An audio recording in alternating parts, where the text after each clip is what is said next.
Welcome to the market money magnet guys. आज यहाँ हम बात करने वाले हैं, आपने थंबनेल पर से तो देख ही लिया होगा कि 2011 में जो क्रैश आया था, जो भयंकर क्रैश आया था, वो दोबारा आएगा या दोबारा आने के चांसेस हैं।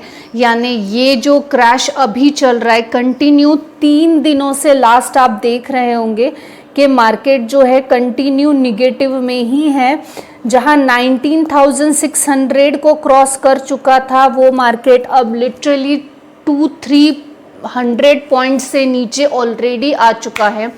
तो हम बात करने वाले कि ये क्रैश के पीछे की वजह क्या है, पहले क्या ये क्रैश कंटिन्यू चलेगा, और मोस्ट इम्पॉर्टेंट जो क्रैश में हमेशा कॉमन क्वेश्चन पूछा जाता है कि अब हमारा स्टैंड क्या होना चाहिए, क्या हमें एग्जिट कर लेना चाहिए। तो हम इस पर भी आज बहुत डिटेल में डिस्कस करने वाले हैं, तो से स्टे ट्यून। चलिए हम सबसे पहले चल के देख लेते हैं कि निफ्टी आज कितना गिरा है।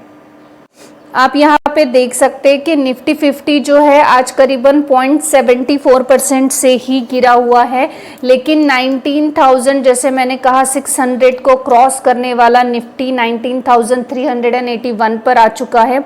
तो करीबन हम रफली बोल सकते हैं कि 250-300 पॉइंट्स ये ऑलरेडी गिर चुका है। अब अगर हम सेंसेक्स की बात करें यहाँ पे, तो सेंसेक्स भी आप देख सकते हैं कि सेंसेक्स में भी आज 0.82% की गिरावट ही देखने को मिली है। यहाँ भी मामला कुछ खास हमें अच्छा देखने को नहीं मिला, निगेटिविटी लास्ट 3 दिनों से है ही। और बैंक निफ्टी में भी आप देख सकते करीबन 1% की गिरावट ही देखने को मिली। तो ओवरऑल हम कह सकते कि इंडियन मार्केट आज भी निगेटिविटी में ही था। अब आज भी इसलिए कि लास्ट 3 दिनों से हमें जो है मार्केट कंटिन्यू निगेटिविटी में ही देखने को मिल रहा है, और ये 3 दिन मार्केट ने करीबन 250-300 पॉइंट से जो है गिरावट दिखाई है। मार्केट आगे और कितनी गिरावट दिखाएगा हम इस पे भी चर्चा करेंगे, और कहाँ पे इसका जो है सपोर्ट लाइन है ये भी हम देखेंगे, और सपोर्ट लाइन के अगर ये नीचे चला जाता है तो कितना नीचे जाएगा हम उस पर भी डिस्कस करने वाले हैं। तो सबसे पहले तो हम जान लेते हैं कि ये जो गिरावट है इसके पीछे का रीज़न क्या है। तो इसके पीछे का मोस्ट और वन एंड ओनली रीज़न है डो जोन्स। अब डो जोन्स आप देख सकते हैं कि कल 2 अगस्त था, तब का ये चार्ट है। 2 अगस्त को डो जोन भी निगेटिव में था, करीबन 348 पॉइंट से ये निगेटिविटी में था, यानी 0.98%, अराउंड रफली 1% हम बोल ही सकते कि ये निगेटिविटी में हमें देखने को मिला था। और डो जोन भी कंसिस्टेंसी से हमें निगेटिविटी में देखने को मिल रहा है। और आपको पता ही है जब भी अमेरिकन मार्केट पे इफेक्ट होता है तो पूरे जो ग्लोबल मार्केट के इंडाइसिस होते हैं ये सभी हमें निगेटिविटी में देखने को मिलते हैं। यानी हम अगर ग्लोबल इंडाइसिस की बात करें तो आप यहाँ देख सकते हैं ग्लोबल इंडाइसिस में हर स्टॉक, इंडियन मार्केट तो है ही निगेटिविटी में, साथ ही साथ हमें बाकी मार्केट्स भी, डो जोन, SP 500 ये भी निगेटिविटी में, नैस्डैक वो भी निगेटिविटी में, सारे ही SP 500 भी है, सभी हमें यहाँ आप देख सकते हैं सारे ही मार्केट्स हमें निगेटिविटी में देखने को मिल रहे हैं। अब ये सब हम जानते हैं, लेकिन जस्ट बिकॉज के डो जोन में निगेटिविटी थी इस वजह से ये मार्केट निगेटिविटी में है, यही रीज़न नहीं है। और डो जोन निगेटिविटी में क्यों है? क्योंकि डो जोन जेन्युइनली तो हम देखते हैं कि सबसे अच्छा परफॉर्म करता है और वहाँ का इफेक्ट पड़ता है, लेकिन 2011 के क्रैश से डो जोन का क्या लेना देना, या ये क्यों कंपेयर किया जा रहा है कि 2011 का जो क्रैश था वैसा क्रैश इंडियन मार्केट में आएगा। गाइस सबसे पहले अगर हम डो जोन का फ्यूचर देखेंगे तो आप देख सकते हैं फ्यूचर अभी करंटली चल ही रहा है जो कि निगेटिविटी में है, वो बात अलग है। 0.15% की निगेटिविटी है, लेकिन फिर भी निगेटिविटी में है, यानी ओपनिंग डो जोन की फिर निगेटिविटी में होने वाली है। अब ये लाइव चल रहा है तो आप देख ही सकते हैं 15 का 20 हो चुका है, पता नहीं मार्केट ओपन होने तक कितना होगा। तो इसके पीछे का जो रीज़न क्या है डो जोन के निगेटिविटी का, ये US मार्केट के निगेटिविटी का, तो इसके पीछे का रीज़न ये है गाइस, जो फिक्स डाउनग्रेड किया गया है। फिक्स की एक रिपोर्ट आती है, फिक्स ये 10 100 जो है 100 ईयर्स पुरानी एक कंपनी है, और इनकी जब भी रिपोर्ट आती है इसका बहुत ही निगेटिव या पॉजिटिव इम्पैक्ट हमें वो कंट्री पे या स्टॉक मार्केट पे देखने को मिलता है। 2011 में भी इनकी एक रिपोर्ट आई थी यूएस मार्केट के अगेंस्ट, और उसके बाद मार्केट में बहुत बड़ा क्रैश आया था। हमने देखा था इंडियन मार्केट में भी बहुत ही, हम कह सकते हैं, एक बुरा वक्त, बुरा दौर देखने को मिला था। 2011 एकदम डार्क, हम कह सकते बियरिश मार्केट के लिए एक मेमोरेबल देखने को मिला था। उसके बाद 2011 के बाद हम आज कहेंगे रफली ये करीबन 11-12 साल बाद फिर से फिक्स की रिपोर्ट आई है, यूएस क्रेडिट रिपोर्ट आई है, उनकी यूएस के अगेंस्ट देखने को मिल रही है।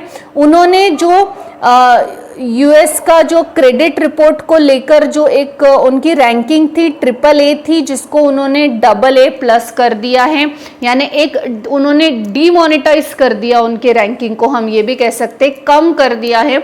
जहां AAA था वहां AA+ हुआ है। तो इसका जो इम्पैक्ट है, जैसे कि 2011 में भी देखने को मिला था कि उस रिपोर्ट के बाद यूएस मार्केट अच्छा खासा गिर गया था, और अभी भी सेम चीज़ हो रही है। ये रिपोर्ट पब्लिश होने के बाद से यूएस मार्केट का कंटिन्यू जो है एक डाउनफॉल हमें देखने को मिल रहा है, जिसका इम्पैक्ट जो है हमें पूरे ग्लोबल मार्केट्स में देखने को मिल रहा है, नॉट ओनली इंडिया। आप देख सकते हैं सिर्फ इंडियन मार्केट ही नहीं, बल्कि हमें सभी मार्केट पे इसका जो इम्पैक्ट है ये देखने को मिल रहा है, और पूरे मार्केट ही जो है निगेटिव है। तो ये निगेटिविटी जो है सस्टेन रहेगी, और ये जो फिक्स की रिपोर्ट है, इस रिपोर्ट के बाद अब यूएस मार्केट कितना गिरेगा ये तो वक्त बताएगा, लेकिन डेफिनेटली ये 2011 में भी हुआ था, और उस वक्त आप सबको याद होगा बड़ा क्रैश आया था। और उसके बाद अभी फिर ये 11-12 साल बाद रफली फिर से उनकी रिपोर्ट आई है, और उनके क्रेडिट रिपोर्ट के ऊपर जो है एक निगेटिव स्टैंप दिया गया है, और उस वजह से जो AAA था वहाँ AA+ कर दिया गया है। उसकी वजह से जो है हमें डो जोन में कंटिन्यू गिरावट देखने को मिल रही है, और उसका इम्पैक्ट इंडियन मार्केट पे भी हमें देखने को मिल रहा है। अब आप सोचेंगे कि ये जो रिपोर्ट आई है, ऐसे तो बहुत रिपोर्ट आते हैं, लेकिन फिर इसका इतना बड़ा इम्पैक्ट क्यों देखने को मिलेगा? तो गाइज इसके लिए सिंपली आप अगर इस आर्टिकल को स्क्रॉल डाउन करके पढ़ेंगे तो यहाँ पे क्वेश्चन यूएस गवर्नमेंट पे उठाया गया है कि वो उनकी एबिलिटी नहीं है उनके फाइनेंसेस को और डेप्थ के बर्डन को हैंडल करने की, यानी यूएस की कंट्री की एबिलिटी पे क्वेश्चन उठाया गया है। और ये एलिगेशंस जिसके थ्रू लगाया गया है, अगर आप उनकी भी थोड़ा रिसर्च करेंगे तो आप समझ ही जाएंगे। ये 100 ईयर्स पुरानी है कंपनी, और इन्होंने 2011 में एलिगेशंस लगाए थे, बड़ा डाउनफॉल देखने को मिला था, और अब फिर रफली 10-11 साल बाद फिर से वही चीज़ हुई है, और बड़ा डाउनफॉल यहाँ पे देखने को हमें मिल सकता है। यूएस मार्केट की वजह से इंडियन मार्केट पे भी सीधा सीधा इम्पैक्ट हमें देखने को मिलने वाला है। अब यहाँ पे हमारा मोस्ट इम्पॉर्टेंट क्वेश्चन ये है कि हमारा स्टैंड क्या होना चाहिए। गाइज मार्केट 2011 में भी क्रैश हुआ था, फिच की रिपोर्ट के सेम ही हुआ था, और उसके बाद मार्केट में अच्छी रिकवरी डेफिनेटली आई थी। 2020 का क्रैश भी आपने देखा, लेकिन फिर भी मार्केट ने बहुत अच्छी रिकवरी दिखाई है। तो डेफिनेटली अगर क्रैश आता भी है तो मार्केट फिर से रिकवरी दिखाएगा। तो मार्केट के हिस्ट्री में आज तक ऐसा कोई भी क्रैश नहीं है जिसकी वजह से शेयर मार्केट जीरो हो गया था या बंद हो गया था, या हम कह सकते हैं कि मार्केट पूरा स्पॉइल हो गया, खराब हो गया, पैसा डूब गया। ऐसा आज तक हुआ नहीं है, तो हमें इस टाइम पे भी डरने की ज़रूरत डेफिनेटली नहीं है। मार्केट में करेक्शन आने का वैसे भी एक्सपेक्टेड था ही, अब वो कितना आता है हम वो देख लेते हैं एक बार। यहाँ अगर हम चार्ट को एनालाइज करें तो आप यहाँ देख सकते हैं कि अगर मार्केट 19,300 का जो सपोर्ट लेके रखा है मार्केट ने, अगर ये सपोर्ट ब्रेक कर लेता है मार्केट, 19,300 का सपोर्ट अगर मार्केट ने ब्रेक किया और इसके नीचे एक अच्छी रेड कैंडल बनती है तो मार्केट हमें कम से कम 18,800 के आसपास जाता हुआ देखने को मिलेगा।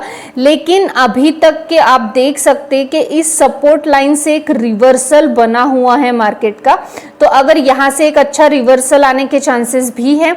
अगर वो आता है तो मार्केट को हम कह सकते हैं एक नई दिशा अप ट्रेंड में मिलेगी। लेकिन अगर 19,300 के नीचे एक आधी अच्छी बड़ी रेड कैंडल बनकर मार्केट नीचे आया तो आपको 18,800 तक भी मार्केट जाता हुआ देखने को मिलेगा। और जब मार्केट इतना नीचे जाएगा तो डेफिनेटली एक क्रैश ही हम इसको बोलेंगे, क्योंकि इतना बड़ा डाउनफॉल आने के चांसेस बहुत ही रेयर होते हैं। लेकिन अगर आज आपने बाइंग सेक्शन देखा होगा तो आज मार्केट में अच्छी बाइंग हुई है। ये जो आपको कैंडल्स यहाँ पे दिख रही है, ये डेफिनेटली आप सोच रहे होंगे बहुत ही छोटी छोटी कैंडल्स बनी हुई हैं, लेकिन एक बहुत ही अच्छा यहाँ पे जो है हम कह सकते हैं बाइंग देखने को मिला है मार्केट में। तो ये भी है कि वॉल्यूम आज बाइंग सेक्शन में एक अच्छा देखने को मिला था, तो हो सकता है कि कल मार्केट में जो है थोड़ा बहुत बाइंग भी हमें देखने को मिले। लेकिन ये तो है कि डो जोन के इफेक्ट के चलते मार्केट निगेटिव में ओपन होगा, एक लंबे समय तक हम निगेटिव डाउनफॉल देख सकते हैं। जैसे मैंने आपको कहा 19,300 को अगर ये सपोर्ट को ब्रेक करके मार्केट नीचे आता है तो 18,800 तक भी डाउनग्रेड हमें डाउनफॉल देखने को मिल सकता है। और इतना बड़ा अगर मार्केट में क्रैश आएगा तो डेफिनेटली हम ये कह सकते हैं कि मार्केट जो है ये इसमें एक बड़ा हम कह सकते हैं गिरावट आई है, क्योंकि जैसे 2011 में एक बड़ी गिरावट देखने को मिली थी। यहाँ हम अगर निफ्टी का ऑल टाइम चार्ट अगर हम ओपन करें तो आप यहाँ पे सिंपली देख सकते हैं कि यहाँ पे अगर हम 2011 का ये देखें डाउनफॉल, तो आप यहाँ देख सकते हैं 15, 14, 13 और ये 2011 के अगस्त महीने में आई थॉट जो है ये डाउनफॉल हमें देखने को मिला था अगस्त सितंबर में। तो यहाँ से मार्केट में 2011 का क्रैश हुआ, लेकिन आज आप देख सकते हैं मार्केट हाई में है। फिर अगर हम 2020 की बात करें तो आप यहाँ देख सकते हैं 2020 में भी यहाँ हमें एक अच्छा खासा जो है मार्केट में करेक्शन देखने को मिला, लेकिन उसके बाद भी मार्केट ने रिकवरी की है, बहुत बेहतर की है, ऑल टाइम हाई की तरफ मार्केट है। तो हम ये तो कह सकते हैं कि आज तक निफ्टी में जितनी गिरावटें हुई है, ऐसे नहीं कि नहीं हुई, आप देख सकते हैं यहाँ भी हुई है, यहाँ हुई है, यहाँ हुई है, यहाँ हुई है, यहाँ भी गिरावट थी। 2020 की तो बहुत बड़ी गिरावट थी, यहाँ भी हमें गिरावट देखने को मिली। तो निफ्टी में आज तक बड़ी बड़ी गिरावटें हुई है, लेकिन फिर भी आज निफ्टी अपने ऑल टाइम हाई पर है। तो अगर 2011 वाला क्रैश भी वापस आता है, जैसे कि फिच की रिपोर्ट के बाद ये क्रैश वापस आने के चांसेस है, क्योंकि 11-12 साल पहले उन्होंने ही एक रिपोर्ट पब्लिश की थी जिसके बाद 2011 का क्रैश हुआ था, और अब ये हम कह सकते हैं 2023 का क्रैश हो सकता है। लेकिन इसके बाद भी मार्केट जो है रिकवरी दिखाएगा, जैसे कि इतने सारे 2005 का क्रैश, 2000 बाद में हमें उसके बाद देखने को मिला था 2011 का क्रैश, 2005 के क्रैश के बाद 2011, देन 2020, स्टिल आज हम जो है निफ्टी के ऑल टाइम हाई के पास है। तो इस वजह से अभी भी अगर क्रैश होता भी है तो भी मार्केट अपना हाई बनाएगा, मार्केट में निकलने की कोई वजह नहीं है। पेशेंस के साथ जो मार्केट में नहीं आता उनको मार्केट में आना ही नहीं चाहिए। करेक्शंस डेफिनेटली होंगे, इसका मतलब ये नहीं है कि शेयर मार्केट खत्म हो जाएगा, डूब जाएगा। हमें बस वेट करना है, एक बाइंग अच्छी अपॉर्चुनिटी बन सकती है जो स्टॉक्स में हमें एंट्री लेनी है, या हमारे पास जो ऑलरेडी फंडामेंटली स्ट्रॉन्ग स्टॉक्स है उनके लिए। आई होप गाइस आपको इन्फॉर्मेटिव लगी होगी। Thanks for watching.